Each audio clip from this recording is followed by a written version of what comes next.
আপনাকে নবী হিসেবে পাঠিয়েছি। নবী হওয়ার পরে আপনার কাজ হলো আপনাকে প্রেরণ করেছি শাহিদান, খেয়াল শাহিদান, উম্মতের পক্ষে বিপক্ষে কিয়ামতের মাঠে সত্য সাক্ষ্যদাতা হিসেবে আপনি যেভাবে সাক্ষ্য দিবেন আমি কিয়ামতের ময়দানে ওইভাবে বিচার করব। আপনি যার পক্ষে বলবেন ওরে আমি ছেড়ে দেব, আপনি যার বিপক্ষে বলবেন তাকে আমি ধরে ফেলবো। নবী আলাইহিস সালাম সাক্ষী দিলে বা না দিলে উম্মতে কে কোথায় কি করে, বান্দারা কে কোথায় কি করে আল্লাহ দেখে কি দেখে না? যুবক বলো, দেখে কি দেখে না? তুমি পাট বাগানে যে গাঁজা কিনা বেচা করো, এদিক পাট হয় না, এমনি সময় পাট কাটা হয়ে যাওয়ার পরে মাঠঘাট খোলা হয়ে যায়, এই সময় গাঁজা কিনা বেচা করা ভারী কঠিন। যত পাট বড় হয় গাঁজা আবার ব্যাপারীরা তত খুশি হয়। খুব নিরাপদ জায়গা, কারণ পুলিশও জায়গা যে দায় ধরতে পারবে না, জড়ায় গড়ায় পুলিশ যাবে। তুমি যে জায়গা দাঁড়াইয়া যা করো না কেন, মা ইয়ালফিজু মিন কাউলিন ইল্লা লাদাইহি রাকিবুন আতীদ, মুখ থেকে যে কথা বের করবা সে কথা ফেরেশতারা, গোয়েন্দা ফেরেশতারা কাঁধে বসে লেখে এবং সব অডিও ভিডিও করে রাখে। সাথে সাথে আমার আল্লাহ দেখে কি দেখে না? আল্লাহ বান্দাকে যেভাবে দেখেন এই দেখা হিসাবে বিচার করবে না, বিচারের জন্য সাক্ষী ব্যবহার করবেন। আর সত্য সাক্ষী হবে আমাদের জন্য আমাদের নবী। বলেন না সুবহানাল্লাহ, আল্লাহু আকবার। নবী পাক বললেন আল্লাহ আমি সাক্ষী দেব কাদের পক্ষে বিপক্ষে? আমার সামনে যারা আছে এদের সম্পর্কে বললে সত্য হবে, যারা চলে গেছে পিছনে, আর যারা সামনে আমি মারা যাওয়ার পরে আসবে তাদেরকে তো দেখি নাই আর দেখব না, তাদের ভালো মন্দ আমি কিভাবে বলবো? আল্লাহ পাক রব্বুল আলামিন বলেন বন্ধু আপনার জন্য আমি একটা কম্পিউটার দিয়েছি, শাহরু রমাদান আল্লাযী উনজিলা ফীহিল কুরআন হুদাল লিন-নাসি ওয়া বাইয়িনাতিম মিনাল হুদা ওয়াল ফুরকান। আপনাকে একটা কম্পিউটার দিয়েছি, ওই কম্পিউটারের ভিতরে আদম থেকে নিয়ে নয়, শুধু আমার সৃষ্টির সূচনা থেকে নিয়ে আপনি পর্যন্ত, আপনি থেকে কিয়ামত পর্যন্ত যা ঘটেছে আর ঘটবে, যা এসেছে আর আসবে, যা আবিষ্কার হয়েছে আর হবে, যা ছিল না আর যা কি বলা হয় হবে, এই সবগুলো ওই কম্পিউটারের মধ্যে আছে। আপনি শুধু সফটওয়্যার চেঞ্জ করবেন, আপনি পৃষ্ঠা উল্টোবেন আর এক একটা করে দেখবেন, আর ওই কম্পিউটার দেখে দেখে আপনি যেভাবে যা বলবেন ওই কথা কেউ অস্বীকার করতে পারবে না, কারণ কম্পিউটারের নামে আমি লিখে দিয়েছি জালিকাল কিতাবু লা রাইবা ফীহি। আল্লাহু আকবার। এই কিতাবের মধ্যে কোনো সন্দেহ নাই, এই কম্পিউটারের মধ্যে কোনো সন্দেহ নাই। ব্যক্তি জীবনের সংবিধান, পারিবারিক জীবনের সংবিধান, অর্থনৈতিক জীবনের সংবিধান, সামাজিক জীবনের সংবিধান, রাজনৈতিক জীবনের সংবিধান, আন্তর্জাতিক জীবনের সংবিধান, সম্পূর্ণ সংবিধান ওই কম্পিউটারের ভিতরে আছে। কম্পিউটার নাম হলো আল কোরআন। একটু জোরে বলেন কি কিতাব? কম্পিউটারের নাম কি? যে 6টা বিধানের কথা বলেছি কোরআনে আছে না নাই? হুজুর বলেন মান জাআলাল কুরআনা আমামাহু, যে ব্যক্তি কোরআনকে সামনে নিয়ে চলবে, কোরআনের ভিতরে তার সবকিছু দেখতে পারবে। কোরআন একটা আয়না, কোরআন একটা গ্লাস, কোরআন একটা কম্পিউটারের সফটওয়্যার, ওর ভিতরে তুমি দেখতে পারবা, ওর ভিতরে সব দেখতে পারবা। তোমার ব্যক্তি জীবনের প্রয়োজন সব ওর মধ্যে আছে, পারিবারিক জীবনের সব কিছু ওর মধ্যে আছে, তোমার অর্থনীতি ওর মধ্যে আছে, তোমার সমাজনীতি ওর মধ্যে আছে, তোমার রাজনীতি কোরআনের মধ্যে আছে না নাই? কথা বলেন আছে না নাই? তোমার আন্তর্জাতিক নিয়ম কোরআনের মধ্যে আছে। কাজেই কোরআনকে সামনে নিয়ে যে ব্যক্তি চলবা, ওর চলাটা, ওর জীবন বিধান, ওর জীবন যাপন হবে আল্লাহ চাহি রব চাহি জীবন যাপন। আর যার জীবন যাপন হবে রব চাহি, নবী পাক বলেন কাদাহু ইলাল জান্নাহ, হাসরের মাঠে কোরআন খানকে আপনার সামনে ছেড়ে দেওয়া হবে, আর কোরআন আপনার হাত ধরে বেয়াত আপনার হাত ধরে বেচতে নিতে না, কোরআনে হাত ধরে বলবে তাল মাই আমার সাথে আসেন, কাদাহু ইলাল জান্নাহ, কোরআনে হাত ধরে টানতে টানতে জান্নাতের মধ্যে পৌঁছাইয়া দিবে। বলেন সুবহানাল্লাহ। ওয়ামান জাআলাল কুরআনা খালফা যারিহি, আর যে ব্যক্তি কোরআনকে পিছিয়ে রাখবে, কোরআনের সংবিধান ভালো লাগবে না, কোরআনের আইন পছন্দ হবে না, কোরআনের আইনকে জুলুম মনে করবে, আছে না নাই? কথা বলেন। যে যেমন তার স্বভাবও, কোরআনের আইন সবার ভালো লাগার কথা না, সব জিনিস সবার ভালো লাগেও না। কথা কর না কে? আতর, আতর ভালো না মন্দ? আতর আপনাদের ভালো লাগে সবাই? Thank you, welcome. আতর ভালো লাগে না এরকম কোন মানুষ আছে? আছে। মেথররা আতর পছন্দ করে না। সুইপার ওই যে শাড়ি পায়খানা পরিষ্কার করে না, ওরা ওকে পকেটে জীবনও আতরের শিশি পাবেন না। কোদাল একখান গাড়ে, বালতি একটা হাতে, আর সাথে একটা কেরোসিনের টব, আতর নাই। মেথররা আতর সহ্য করতে পারে না। আর সুসো চেনেন? শিখে ওই যে ইঁদুরির মতো রাত্রি টিপ মারে, দিনই দেখা যায় না। কতক্ষণ গায়ে তার তিব্বত আতরের গিরান। একটা শিখে চলে গেলি পারা 3 মাইল দূরিতে টের বাজে যে ভদ্রলোক এই জায়গায় যে গেছে, জেন্টেল এই পথে হাঁটছে, ঠিক না? এই শিখে আতর পছন্দ করে না। বিশ্বাস না হয়, আপনার ঘরে যদি চিকের দ্রব্য থাকে, উপদ্রব্য থাকে, কোনো মেশিন দিয়ে বাইরে সাফ করতে পারতেছে না, 20 টাকা দামের একটা আতর কিনে ঘর ভরে ছড়াই দেবেন, যে কয়দিন আতরের ঘিরান থাকবে ওই কয়দিন সুসো ঢুকবে না। ওরা এই আতর পছন্দ করে না। আর মেথরে আতর পছন্দ করে না। এক মেথর বাড়িতে বেরোইছে বালতি বুলতি নিয়ে, বাজারের ভিতর দিয়ে হঠাৎ করে যেই গলিতে আতরের ব্যবসা, ওই গলির মধ্যে দিয়ে ডুয়ে পড়ছে। আর সকালবেলা আতরওয়ালারা দরজা খোলার সাথে সাথে একটা আলগা গিরান বেরোয় না, তেলের দোকানের সামনে তেলের গিরান, ওষুধের দোকানের সামনে ওষুধের দোকান গিরান, জালির দোকানের সামনে মাছের গিরান, ঠিক আছে না? পোলট্রির দোকানের সামনে পোলট্রির দুর্গন্ধ, এর তো সব জায়গায় আছে। তা আতরের দোকানে যখন খুলছে, এর মধ্যে ওই ভদ্রলোক গেছে বালতি বলতে আতে হয়ে, আলগা গিরান নাকে আইসে মাথায় চক্কর দিয়ে পড়ে গেছে। আর আতর ব্যবসায়ীরা তো স্বাভাবিক একটু হুজুর কিলাসের বয়তে, হুজুর কাঁপতি ডাক্তার কবিরাজ নিয়েছে, আল্লাহ যে বিপদ আপদ, এমনি আমাকে নামে বোমা মারার দোষ। সেজন্য কলেজে এই হুজুর বোমা মারছে ভিতরে। তিনি ডাক্তার কবিরাজ আনিয়া চিকিৎসা করে সুস্থ করার চেষ্টা করতেছে, কোনোভাবে হুশ হয় না। লোকজন তো চলিয়ে আসছে ধরো। এরপরে ওর বাইরে, ওর পকেটেতে মোবাইল বেরোয়, বাইরে ফোন দিছে, আপনার ভাই এরকম অজ্ঞান হয়ে পড়ে গেছে বাজারের ভিতরে, তাড়াতাড়ি আসেন। তো ভাই জিজ্ঞেস করছে, পড়ছে কোথায় তাই কও, ও তো যে কোনো জায়গা পড়া লোক না। দেশের যত পচা পায়খানা আমরা ওরে দিয়ে সাফ করি, যত দুর্গন্ধ হোক, 4-5 দিনে পচা লাশ, তাও ওরে দিয়ে উঠো, পুলিশে আইসে ডোমেও হাত দেয় না, ওই উঠোই সেগুলো। ও তো যে কোনো জায়গা পড়া লোক না, ওর হার্ট তো হেভি। পড়ছে কোথায়? কয়েল খালেক মোল্লার আতরের দোকানের সামনে। ওর ভাইকে, হ্যাঁ আমিও তাই জানি, ও যে কোনো জায়গা পড়া লোক না। এখনো কি ওখানে? বলে হ্যাঁ এখনো ওখানে। ওই জায়গার রাইখে ডাক্তার বাইটে খাইলে হুশ হবে না, ওখান থেকে সরাও। আপাতত ওই পায়খানার দ্বারে নাও, না একটা পোলট্রির দোকানের সামনে নাও, ও যা পছন্দ করে ওখানে নিলে হুশ আসবে। আর যদি পারো একটু পচা পায়খানা নাকে মাখায় দাও, তাহলে আর ডাক্তার লাগবে না। সত্যি হয়ে যাচ্ছে, সরাই পোলট্রির দোকানের সামনে নিয়ে একটু মুরগির পায়খানা মাখাই দিছে, সেই বলছে নিয়ামত কোন জায়গা পালিয়ে দিয়ে তোরা।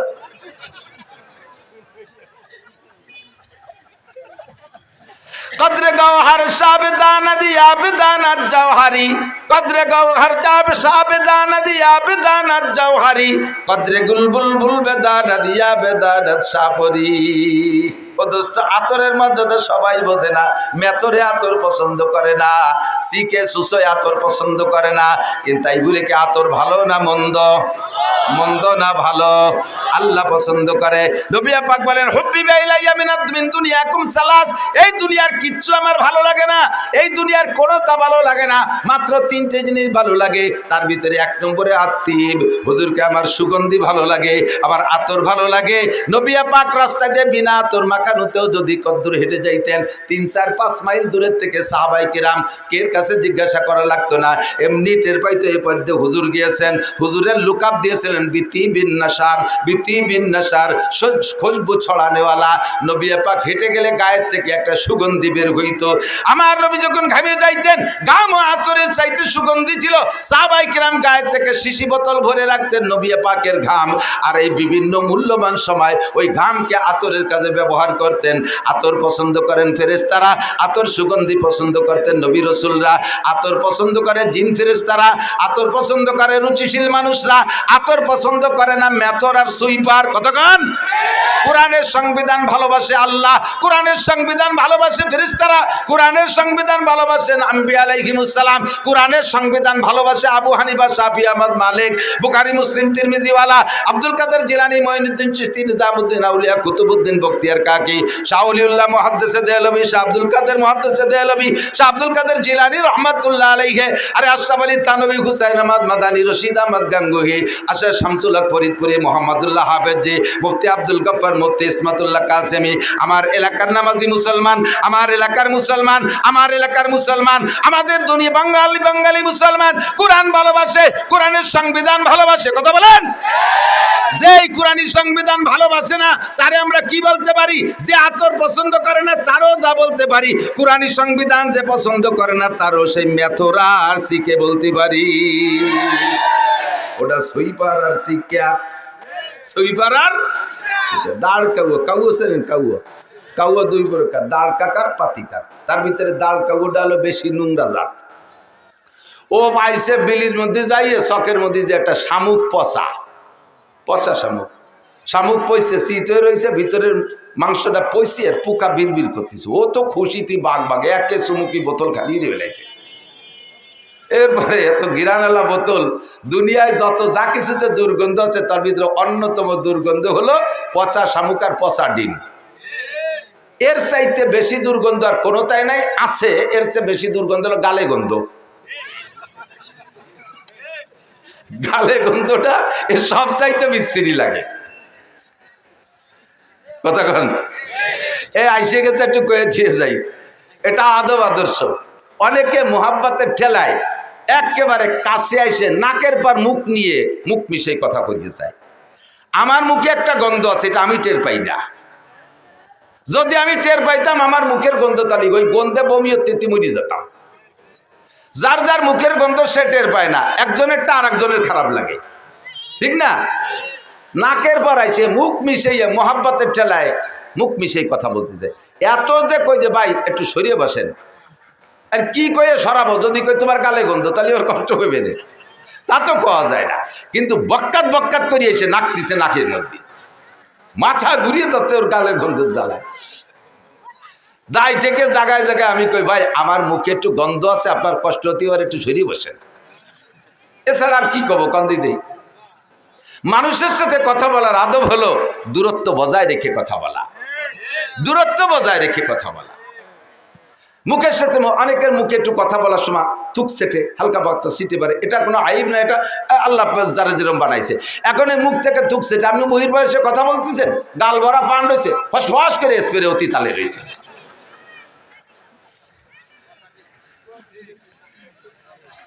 এই গালে গন্ধে জ্বালায় বাসারি কাজা নাই।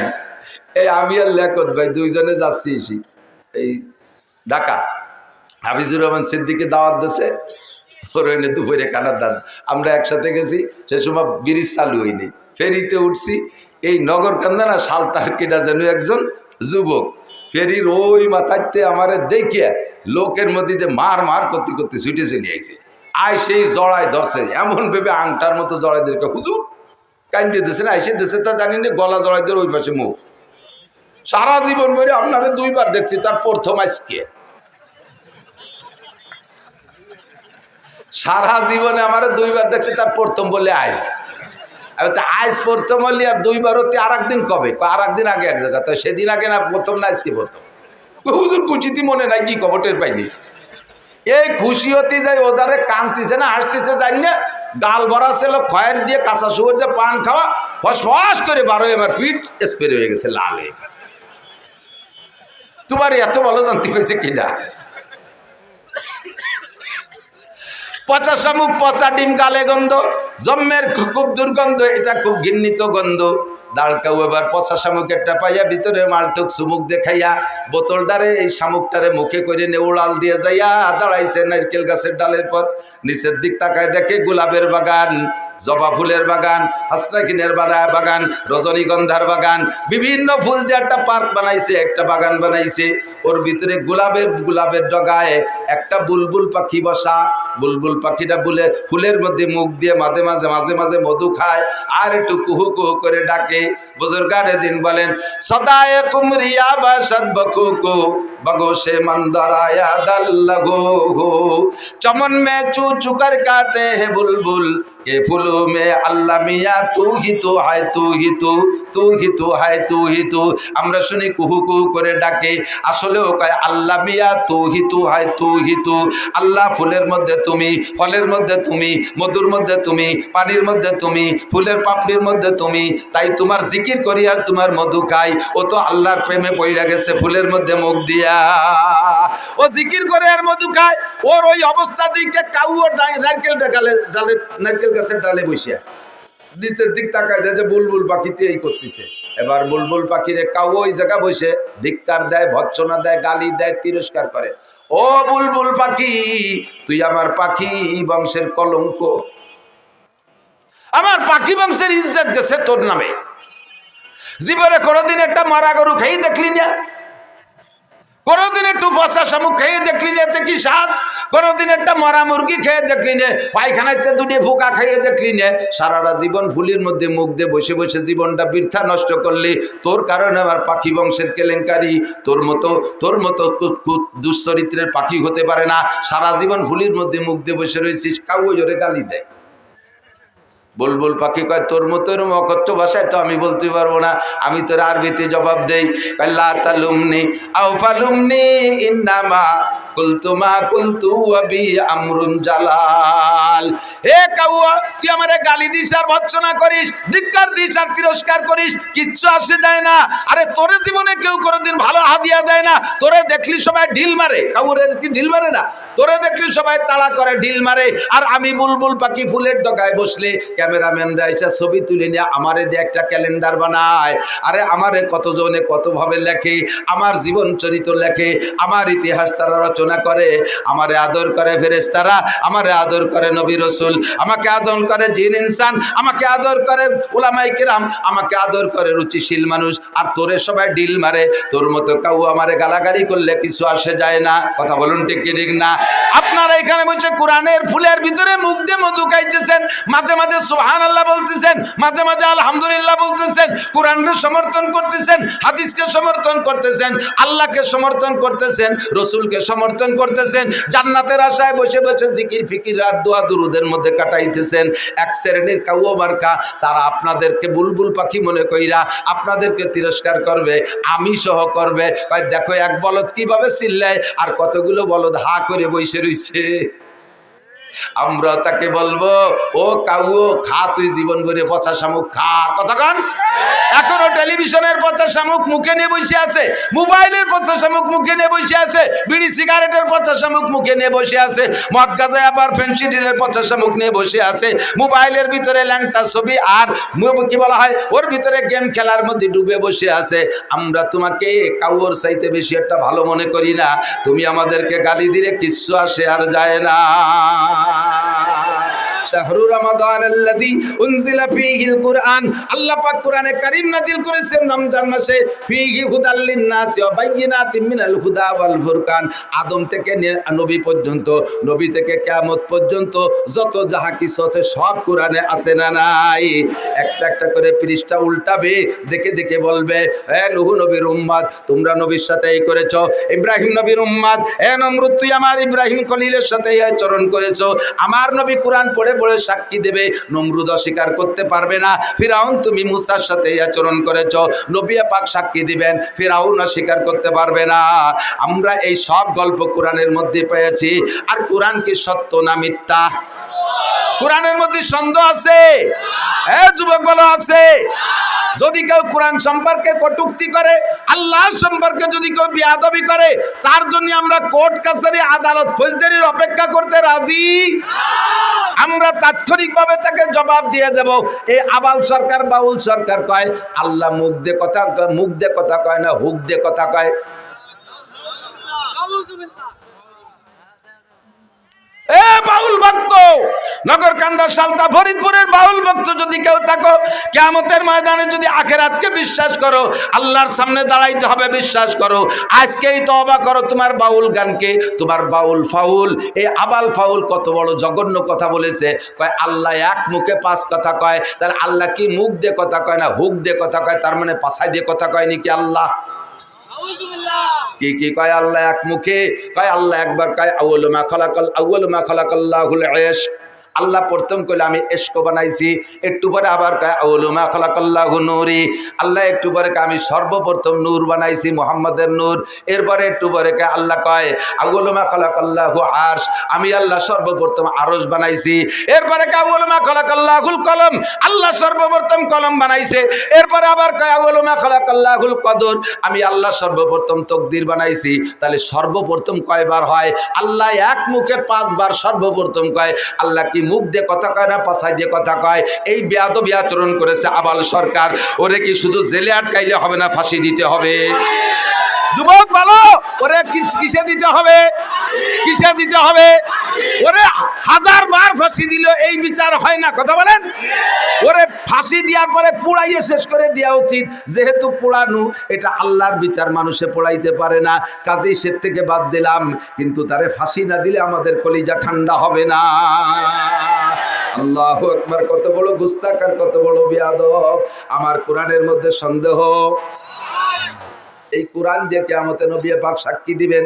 2 নম্বরে মুবাশশির, আপনাকে সুসংবাদদাতা হিসেবে পাঠিয়েছি। মুবাশশির, আপনি সুসংবাদদাতা। দেব সুসংবাদ? নবী পাক বলেন আল্লাহ উম্মতরে সুসংবাদ দেব। কও কি কি সুসংবাদ? আরে ভাই মজা মজা। মানুষকে সুসংবাদ দিলে তার ভিতরে আগ্রহ বাড়ে, নির্ভয় দিলে কাজের প্রতি তার আগ্রহ বাড়ে। না কোনো ভয় নাই, দেখেন না যুবককে লাগাই দিয়েছেন, তোরা কর আমরা আসি পিছনে। তখন যুবকরা দরিয়ান্তি কলি বান্ধি নিয়ে আসে, আটা দিতি কলি দৌড় দেয়, বাড়ি দিতি কলি গুলি এড়িয়ে দেয়, কারণ পিছনে খুঁটো শক্ত আছে। মেড়া কোদে খুঁটোর বলে, মেড়া কোদে খুঁটোর বলে, কারণ বড় একটা ষাঁড় ওর পিছনে দড়ি মুটাই দিয়ে বান্ধাবি দেয়, সামনে আর একটারে সিঁড়ি ফেলায় দেয়, আয় খালি। এই গরুরে ভয় দেয় কি দিয়ে কন্দি? মাটি খসে, আর পাউ দিয়ে মাটি খসে, আর শিং দিয়ে খসে না। এর মানে কি জানেন? ওরে কয় আয় তোরে কয়বর দেবো, আয় তোরে মাটি দেবো। পিছনে দড়ি যত শক্ত হয় আর এর কুন্দি মারতে তত জোর হয়। আল্লাহু আকবার! উম্মতকে যদি সুসংবাদ দেওয়া হয় তাহলে উম্মত আমলের প্রতি আগ্রহী হয়। এজন্য আল্লাহ পাক নবী পাককে বলেন মুবাশশির, হে নবী উম্মতকে সুসংবাদ দেন। হুজুর বললেন আল্লাহ কি সুসংবাদ দেব? কয় সর্বপ্রথম সুসংবাদ আমাদের, সর্বপ্রথম সুসংবাদ হলো কুল ইয়া ইবাদিয়াল্লাযীনা আসরাফু আলা আনফুসিহিম। আগে উম্মতরে বলেন, উম্মত হাজারো গুনাহ করেছে, উম্মত হাজারো গুনাহ করেছে, উম্মত হাজারো গুনাহ করেছে। গুনার ভয়তে আতঙ্কিত, এমন একটা পর্যায়ে এসে গেছে মনে হয় যেন তারা ভয় পাচ্ছে যে আমরা যে পরিমাণ গুনাহ করেছি, এত অপরাধ মনে হয় আল্লাহ ক্ষমা করবে না, আল্লাহ ক্ষমা করবে না, আল্লাহ মনে হয় ক্ষমা করবে না। তাদেরকে বলে দেন কুল ইয়া ইবাদিয়াল্লাযীনা আসরাফু আলা আনফুসিহিম, হে দুনিয়ার মানুষ, তুমি নিজের নফসের উপরে যত ইসরাফ করে থাকো, যত জুলুম আর অত্যাচার করে থাকো, লা তাকনাতু, ভয় পেও না, লা তাকনাতু, ভয় পেও না, তুমি তওবা করো। এই মর্মে আমি ভাই আবুল ভাইকেও বলি এখনই তওবা করেন, যা বলেছেন তার থেকে খালেস তওবা করেন ওপেনে। আপনার ওই কটূক্তি যেমন সারা দুনিয়ায় ছড়িয়ে পড়েছে, আপনার তওবাটাও সারা দুনিয়ায় ছড়িয়ে পড়ুক, আল্লাহ ক্ষমা করবে, আমরাও ক্ষমা করে দেব। কথা বলেন ঠিক? কুল ইয়া ইবাদিয়াল্লাযীনা আসরাফু আলা আনফুসিহিম, নফসের উপরে যারা জুলুম করেছো, লা তাকনাতু মির রাহমাতিল্লাহ। মদ খাইছো, গাঁজা খাইছো, ইয়াবা খাইছো, ফেনসিডিল খাইছো, হিরোইন খাইছো, চুরি করছো, ডাকাতি করছো, লুচ্ছমি করছো, বদমাইশি করছো, জিনা করছো, ব্যভিচার করছো, আইলঠেলা, জাল দলিল, মিথ্যে সাক্ষী, মিথ্যে মামলা, জারি যাত্রা, করসা, গাজীর গান, গুণযাত্রা, এরপরে ব্যারাক, অ্যাডামসকারিতা, বিআর ডিভিশন, নির্ভর, জাগরণী চক্র, আশা, প্রশিকা, গ্রামীণ ব্যাংক, দাঁড়াই মরছো, খাড়াই খাইছো, আইটি পায়খানা করছো, আকাম কুকাম যা করছো জীবন ভরে চলে আসো, তোমার জীবনে সব গুনাহ মাফ করে দেওয়া হবে। আপনারা কষ্ট পাইছেন নাকি? সুবহানাল্লাহ বলেন না যে কইছেন। এর সে সুসংবাদ আর আমার হাতে নাই। ও ভাই, একটা লোক রে, আপনাকে যদি বলতাম আল্লাহ তাআলা বলছেন, হ্যাঁ বান্দা ভয় নাই, তোমারে কোটি কোটি নেকি দিয়ে দেব, আমি তাতে অত খুশি না যদি আল্লাহ বলেন তোমার একটা গুনাহ মাফ করে দেব, তাতে যত খুশি হব। বোঝেন বোঝেন, কোটি কোটি নেকি দেওয়ার চাইতে একটা গুনাহ মাফ করে দেয়া বড় পুরস্কার। আপনারে সরকার ডক্টর ইউনূস সাহেব আপনার ঘোষণা দিয়েছে, তুমি এই 5ই আগস্টের আন্দোলনে অগ্রনায়কের ভূমিকা পালন করেছ, তোমার জন্য বিশাল একটা পুরস্কার আমি রেখেছি, তোমার জন্য একটা চেয়ার রাখছি সচিবালয়, কি বলা হয় মন্ত্রণালয়, একটা মন্ত্রণালয় তোমার জন্য বরাদ্দ রাখছি, বাহ্যত্ব সহকারে নিয়ে মন্ত্রণালয় আপনারা দিয়ে দিয়েছে। গ্রাম্য নগর কান্দার একজন সাধারণ যুবক খুশি হইয়া তারে যদি ডক্টর ইউনূস একটা মন্ত্রণালয় দিয়ে দেয়, এটা কি বলেন, তার দুনিয়ায় বসে বেচতে পাওয়ার মতো খুশির বিষয় না? কিন্তু বসায় দেওয়ার পরে বলতেছে তোমার হাসিনের আমলে একটা